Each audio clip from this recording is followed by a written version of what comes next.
Hey, what's up, everybody? This is your boy Montre. It's been a minute, I know.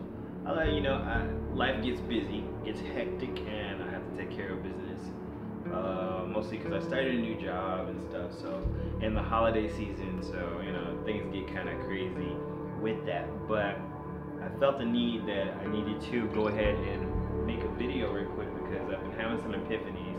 I've been watching other people's videos, and I want to give credit to these guys for doing some awesome research when it comes to the Mandela Effect and researching what's going on in this reality, what's going on in this world. I love people who are deep thinkers and who are just making me think a little bit more. I want to say that there's been a lot of movies and Hollywood TV shows that have been hinting about the Mandela Effect. And I wanted to put that first and foremost because Hollywood is always hiding the truth in fiction. And I find it very interesting that a lot of movies and TV shows are now focusing on interdimensional travel or things changing in reality, and that seems to be the big thing. And I don't know if they're taking a clue from us or if they're just trying to tell us things. There are a couple of shows that I want you to consider or even try watching. Maybe watch a couple of episodes. Right now I'm watching the NBC's Timeless, and that is a very interesting show that is talking about time travel, and its main character Lucy, which I find is very interesting. She is a historian. She's trying to preserve history, but she keeps going back and traveling it through history with a time travel team. And what happens is that there is one rogue guy who's a time traveler, and he is adamant about changing history. And he's killing people that don't need to be killed. He's making things happen. He's stopping things from happening in history, which causes a timeline change. So when Lucy comes back to her present timeline, things have changed, and she remembers things one way, and everybody in that timeline remembers it another way, and she has to kind of deal with that. So when we talk about the Mandela Effect and time travel or other dimensions or different timelines, I think people who relate to the Mandela Effect will probably really relate to that show. There are some other movies that talk about time travel and dimensional travel and dimensional changes. I recently saw the movie Doctor Strange, The Avengers, and it goes more on the esoteric and magic. But if you haven't seen that movie, I definitely recommend you go see that movie because it will definitely spin your mind in the direction of other dimensions and what is possible. But it goes more so on the occultic side of magic and how magic interplays with other dimensions. I do have one Mandela Effect I want to talk about that has happened that recently I didn't notice before, but now I'm noticing now, and that may be because we've had a few astrological changes in the cosmos, which I do believe are highly connected to what's going on today. Y'all remember the movie Grease? I wanted to bring that up. How I remember the movie, and if you look it up, there's some very heavy residual going on with this one. It was automatic, it's systematic, it's hydromatic, it's grease lightning. Okay, y'all remember that part of the movie where John Travolta, skinny John Travolta, young John Travolta, is singing the Grease Lightning song with the car? Even that scene looks a little different, and when I watch the movie again, that scene looks totally different. But now he says, this car could be systematic, hydromatic, ultramatic. Why couldn't be grease lightning? The whole movie's changed. I've seen this movie 1,000 times, and he said hydromatic at the end of the song. It's a musical, and when you're a gay guy like me, you learn to memorize musicals. I have never seen it in the theater. I have never heard the soundtrack. Now, mind you, if you go listen to the soundtrack, it's still hydromatic. Well, this car is automatic. It's systematic.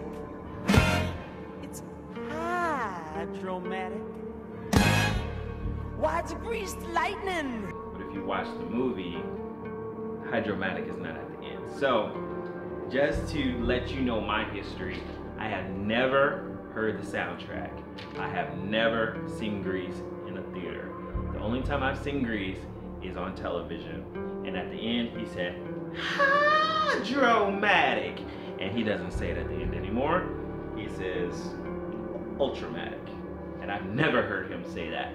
So, if you agree with me, then we know something's going on with our timeline, something's going on with our reality, things are changing. And you don't have to believe it. I'm just really just confirming this with people who already understand the Mandela Effect. We are in a different timeline. We are in a different reality. Deal with it. I want to move forward and talk about Silence of the Lambs. Or in this reality, it's called The Silence of the Lambs, because they added the word "the" in front of it. Now, I said before in another video, The Silence of the Lambs. It was the beginning of it where he says, "Hello, Clarice," and he doesn't say "Hello, Clarice" anymore. In the beginning of the movie, he says, "Good evening," or something like that. I don't know, something really weird. Good morning.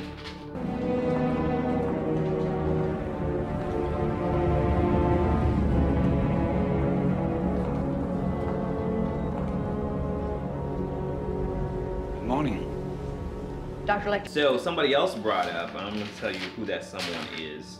I want to give credit to Moneybag73. He created some really great videos about Silence of the Lambs, and I'll go ahead and post a link to that so you can watch that video and see his commentary about the Mandela Effect based upon that and the stuff that he found out. Because I wouldn't even be talking about that if it wasn't for him. He made some good commentary about Silence of the Lambs and brought my awareness back to it. There was another change in the movie, and I was like, okay, I don't remember that either. And you have to watch his video to see the other changes that he found about the Silence of the Lambs that I found very interesting, that I definitely don't have a current memory of. And I was like, okay, yeah, that's obviously not the same as I remember in my reality. So the question was, and I saw another person comment on YouTube about it, was why are there so many changes in one movie? What is the purpose? And I'm the same as you. I'm exactly the same as you, is that I'm looking for reasoning. What is the reasoning for the Silence of the Lambs? Why is the universe bringing attention to Silence of the Lambs? So, as soon as I thought that, I found this other guy's video, and I want to show you that video. Well, I'm not going to show you, but I'll put a link to it. It's called, his channel is called What It All Meant. And he creates videos to basically describe, or philosophically describe, what these movies mean. So when I watched his video, what I got from his video, The Silence of the Lambs, is basically about transformation. It's about the transformation of our souls and our ideas and our thoughts. Remember, the icon on the poster is a butterfly or a moth. It's a transformation of Hannibal, it's a transformation of Clarice, and it's also the transformation of Buffalo Bill. Buffalo Bill is not happy with who he is. Clarice is not happy who she is. And people are not happy with who Hannibal is. So they're all going through a transformation of self.